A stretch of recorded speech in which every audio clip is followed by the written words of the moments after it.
एक तरफ हम देखते हैं कि पाकिस्तान जो मईशत है, हमारी इकोनॉमी जो है, वो बहुत ज़्यादा फ़ॉरेन इन्वेस्टर के ऊपर डिपेंडेंट है। लेकिन इंडिया के अंदर इंडिया ने इतने बड़े-बड़े इन्वेस्टर्स भी बनाए हैं, जो अब इंडिया के कहने के ऊपर दूसरों मुल्कों में जाके इन्वेस्टमेंट करते हैं। आप अदानी की बात लें, आप अंबानी की बात लें, आप जिंदल्स, मित्तल्स, टाटास, ये सारे जितने लोग हैं, ये सिर्फ़ ये नहीं है कि इंडियन हुकूमत बाहर वालों को कहती है यहाँ पे इन्वेस्ट करो। ये भी अपने लोगों को कहते हैं कि जाओ वहाँ पे इन्वेस्ट करो। यूएई $10 अरब, सऊदी अरब। नमस्कार दोस्तों, एक बार फिर से स्वागत है आप सभी का हमारे YouTube चैनल डिजिटल रेजिमेंट्स में। जैसा कि आपको पता है दोस्तों, हम आपके लिए एक से लेटेस्ट और बेहतरीन न्यूज़ लेकर आते रहते हैं। वैसे ही एक लेटेस्ट और बेहतरीन न्यूज़ के साथ फिर हाजिर हुए आपके सामने। लेकिन दोस्तों, उससे पहले अगर अभी तक आपने हमारे चैनल को सब्सक्राइब नहीं किया तो प्लीज़ सब्सक्राइब कर लीजिए, और यही न्यूज़ अगर आप हमारे फेसबुक चैनल पर देख रहे हैं प्लीज़ हमें फॉलो कर लीजिए। तो दोस्तों, न्यूज़ आ रही है पाकिस्तान से। पाकिस्तान के हालात आप सभी जानते हैं। हालांकि हालात पाकिस्तान के कभी सुधरने वाले नहीं है, क्योंकि कोई भी डेवलपमेंट, कोई भी इन्वेस्टमेंट अभी पाकिस्तान में नहीं आ रहा है। टोटली सिर्फ एक चीज़ आ रही है, वो है भीख। वो भी आए दिन में पाकिस्तान के जो पीएम है, वो किसी ना किसी देश में जाकर अपना कटोरा लेकर उनके आगे बैठ जाते हैं और भीख लेकर आ जाते हैं। उसी से उनका देश चल रहा है। और जैसे कि पाकिस्तान में पहले भी अपनी जनता को चूरन चटाया गया था कि हम आपके लिए डेवलपमेंट और इन्वेस्टमेंट दुनिया भर के लेकर आएंगे। हालांकि गए थे इन्वेस्टमेंट लेने के लिए, भीख मांगने के लिए, लेकिन सऊदी अरबिया ने ये कहा था कि हम आपकी अच्छी खासी हम इन्वेस्टमेंट करेंगे, लेकिन हम आपको भीख नहीं देंगे। और उन्होंने इन्वेस्टमेंट के लिए जो वादा किया था वो अभी तक उसमें से एक पैसा भी नहीं मिला। हालांकि इसके बाद में पाकिस्तानी पीएम है जो 3 से 4 बार वहाँ पर फिर से चक्कर लगा चुके हैं भीख के लिए, लेकिन 0% इन्वेस्टमेंट हुई है। और एक तरफ जहाँ सऊदी अरबिया है, वो भारत के अंदर अच्छे इन्वेस्टमेंट्स कर रहा है, और भारत के साथ में उसके रिलेशंस भी बहुत अच्छे चल रहे हैं। तो दोस्तों, इसी से रिलेटेड न्यूज़ है, न्यूज़ बड़ी ज़बरदस्त है। आप अंत तक हमारे साथ जुड़े रहिए। चलिए न्यूज़ को करते हैं आजकल स्टार्ट। पाकिस्तान में एक बहस ये हो रही है कि जो अरब ममालिक पाकिस्तान के बड़े करीबी दोस्त हैं, बड़ी इज्जत भी देते हैं पाकिस्तान को, बहुत सारे मुश्किल वक्त में पाकिस्तान को उन्होंने निकाला भी है, लेकिन जब इन्वेस्टमेंट की बारी आती है तो वो भारत में करते हैं, लेकिन वादे वो पाकिस्तान के साथ करते हैं। अमल क्यों नहीं होता? ये एक क्वेश्चन है जो बहुत ज्यादा पाकिस्तान के कारोबारी हलकों में, मीडिया के अंदर एक मैयर्ड अंदाज में पूछा जाता है और बताया जाता है। बाकी चीजें भी हैं। देखिए देखिए, एक तरफ हम देखते हैं कि पाकिस्तान की जितने भी अरब ममालिक हैं, इनके ऊपर डिपेंडेंस है ऑयल के हवाले से। और दूसरी तरफ हम ये देखते हैं कि हमारी जो पॉलिटिकल एलीट है, माजी में जब मिलिट्री एस्टैब्लिशमेंट कभी मुल्क में मार्शल लॉ लगाती थी तो वो जाकर सऊदी अरब में पनाह ले लेते थे। ये जो मौजूदा रूलिंग फैमिली है शहबाज शरीफ साहब की, ये अपनी जिंदगी का एक बड़ा हिस्सा एग्जाइल में सऊदी अरब में रह के आए हैं। सो पाकिस्तान जो है वो दोस्त ममालिक के पास जाता है कि आके यहाँ पे इन्वेस्टमेंट करें, क्योंकि समझता है हमारे इनसे अच्छे ताल्लुकात हैं। लेकिन दोस्त ममालिक जब उठते हैं और डॉलर लेते हैं, अपने रियाल लेते हैं, पाउंड लेते हैं, तो वो जाके भारत में बैठ जाते हैं और वहां पे जाके इन्वेस्टमेंट कर लेते हैं। तो दोस्त जब इसको थोड़ा स्टडी करें तो पता चलता है कि जो स्ट्रॉन्ग इकोनॉमिक्स है, that is at the heart of India's Arab policy and vice versa. ये अगर आप चीज को समझें तो हमें बहुत सारी चीजें समझ लग जाएगी। एक तरफ हम देखते हैं कि पाकिस्तान जो मईशत है, हमारी इकोनॉमी जो है, वो बहुत ज्यादा फॉरेन इन्वेस्टर के ऊपर डिपेंडेंट है। लेकिन इंडिया के अंदर इंडिया ने इतने बड़े-बड़े इन्वेस्टर्स भी बनाए हैं, जो अब इंडिया के कहने के ऊपर दूसरों मुल्कों में जाके इन्वेस्टमेंट करते हैं। आप अदानी की बात लें, आप अंबानी की बात लें, आप जिंदल्स, मित्तल्स, टाटास, ये सारे जितने लोग हैं, ये सिर्फ ये नहीं है कि इंडियन हुकूमत बाहर वालों को कहती है यहाँ पे इन्वेस्ट करो। ये भी अपने लोगों को कहते हैं कि जाओ वहां पे इन्वेस्ट करो। यूएई $10 अरब, सऊदी अरब $5 अरब। क्या ये पैसा इंप्लीमेंट भी होगा? क्योंकि मैंने अभी तक यूएई की लीडरशिप से नहीं सुना।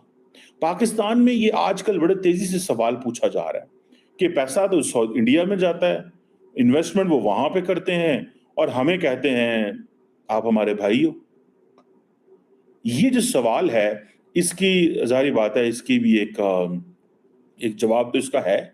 ये तो नहीं है कि जवाब नहीं है। क्यों जाके वो बॉलीवुड में पैसे लगाते हैं? क्यों जाके वो वहां पे लंबे लंबे डेलीगेशन लेके जाते हैं? अब फॉर एग्जांपल मैं रिसेंटली देख रहा था कि इंडिया की जो टॉप फेडरेशन है, बिजनेस फेडरेशन जो है, वो अपना ऑफिस रियाद में खोल रही है और जानना चाहती है कि सऊदी अरब में क्या अपॉर्चुनिटीज हैं। यानी कि इंडियन बिजनेस फेडरेशन अपना दफ्तर रियाद में खोलना चाहती है। पाकिस्तान जाके नॉक कर रहा है और कह रहा है कि प्लीज आए हमारे पास। ठीक है जी। और जो federation of Indian chamber of commerce and industry है, जो कहा जाता है कि इंडिया की सबसे बड़ी और पुरानी ट्रेड एसोसिएशन है, उन्होंने हाल ही में एक सीईओज का ट्रिप का जो सीईओज जो इंडिया के सीईओज हैं, उनका ट्रिप प्लान किया और वो गए न्योम सिटी में। क्या कोई पाकिस्तानी बिजनेसमैन न्योम सिटी जा सका? किसी को पता है न्योम सिटी क्या करने जा रहा है? इंडियन बिजनेसमैन क्यों न्योम जाके प्रोजेक्ट में देखना चाहते हैं? ये जो सऊदी अरब और इंडिया के जो ताल्लुकात हैं, इसमें सऊदीज को, ये जो यंग जनरेशन है सऊदीज की एंड अरब ममालिक की, ये समझ चुके हैं पाकिस्तान को कि ये एलीट आती है, आके अपने लिए पैसे ले जाती है, कुछ साल गुजारती है, साल 2-3। अब हुआ यह है कि पाकिस्तान की आबादी बहुत बढ़ गई है। वो जो पैसा बाहर से आता था, वो पहले कुछ टाइम निकाल जाता था, अब वो पैसा नहीं निकाल रहा। कर्जे बहुत ज्यादा बढ़ गए हैं, लीड के अल्ले तलल्ले बढ़ गए हैं, लीडरशिप भी चेंज है, दुनिया में माहौल बदल रहा है। ये जो सऊदी अरब और इंडिया के जो ताल्लुकात पर्टिकुलरली G20 में आपने देखे, जब सऊदी क्राउन प्रिंस मोहम्मद बिन सलमान का जो दौरा है, उसमें एक सऊदी इंडियन बिजनेस फोरम जो है, उसकी भी मुलाकात हुई। और सऊदी इन्वेस्टमेंट मिनिस्टर जो हैं, वो इंडिया को सीरियस लेते हैं, पाकिस्तान को सीरियस लेते हैं, लेकिन उस अंदाज में नहीं जिस अंदाज में शायद हम चाहते हैं, क्योंकि हमें इन्वेस्टमेंट की बहुत अशद जरूरत है। हम अपने इन्वेस्टर को नहीं कह सकते कि तुम पाकिस्तान में पैसा लगाओ। चाइनीज ने $25 अरब लगाया, कहा जाता है 22, 23, 24, 25 जितना भी लगाया। वो जो 24-25 अरब डॉलर चाइनीज ने लगाया, क्या उसका आधा भी पाकिस्तानी बिजनेसमैन ने मैच किया? नहीं। पाकिस्तानी बिजनेसमैन पैसे पकड़ के जाके लंदन, कनाडा और टोरंटो और दुबई की प्रॉपर्टीज में इन्वेस्ट कर दिया, रियल एस्टेट में। और हमारी हुकूमत जाके बाहर कह रही है कि आओ यहाँ पे इन्वेस्ट करो, और हमारा जो बंदा है वो यहाँ से पैसा निकालता है। इंडियंस तो रियल एस्टेट में पैसा लगा रहे होंगे, मैं ये नहीं कहता कि इंडियंस नहीं लगा रहे होंगे, वो कोई और सिंपल सी बात है, कारोबारी बंदे के लिए सबसे इंपॉर्टेंट चीज उसके पैसे की सिक्योरिटी होती है। सो इंडिया जो है, ये एक डिफरेंट डायरेक्शन में, इंडिया की जो डेलीगेशन है वो न्योम जा रहे हैं। वो वहां पे जाके जो जो जो द लाइन स्मार्टर सिटी है उसको देख रहे हैं। उसमें देख रहे हैं कि क्या पाकिस्तान में ऐसा कोई शख्स नहीं है, कोई ग्रुप नहीं है, कोई पार्टी नहीं है जो वहां पे जाएगी।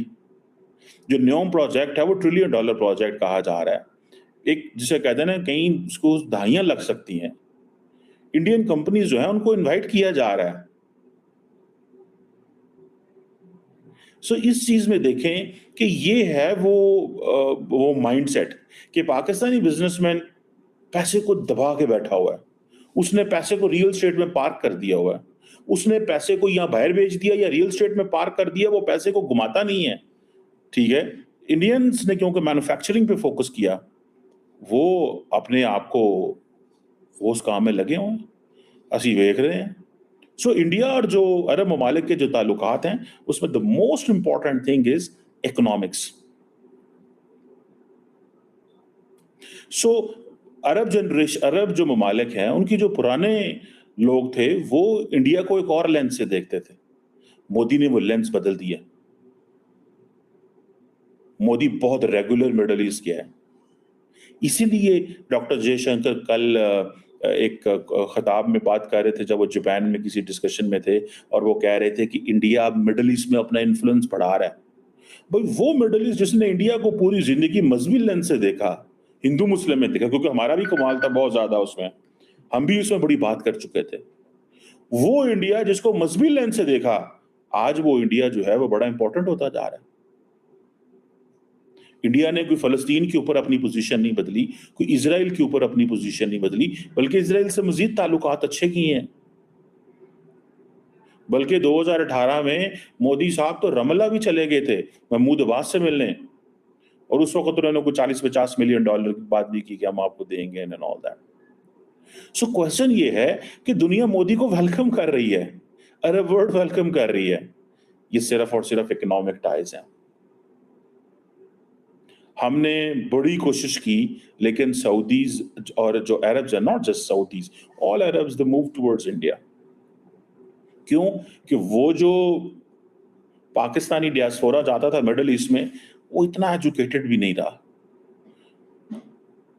लेबर जाती है वहाँ पे, ठीक है जी, लेबर जाती है। उस लेबर को जब वो देखते हैं, ठीक है, तो वो कहते हैं ये तो हमारे लिए अब वहाँ पे लेबर की उस तरह गुंजाइश नहीं है। मैं अभी कतर गया हुआ था, कतर में उस तरह लेबर की गुंजाइश नहीं है।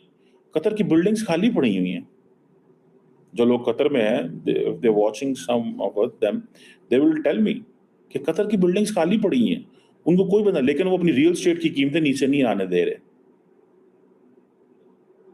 इंडिया इज अ बायर, सो वो कहते हैं ना, you one doesn't prefer friends over customers.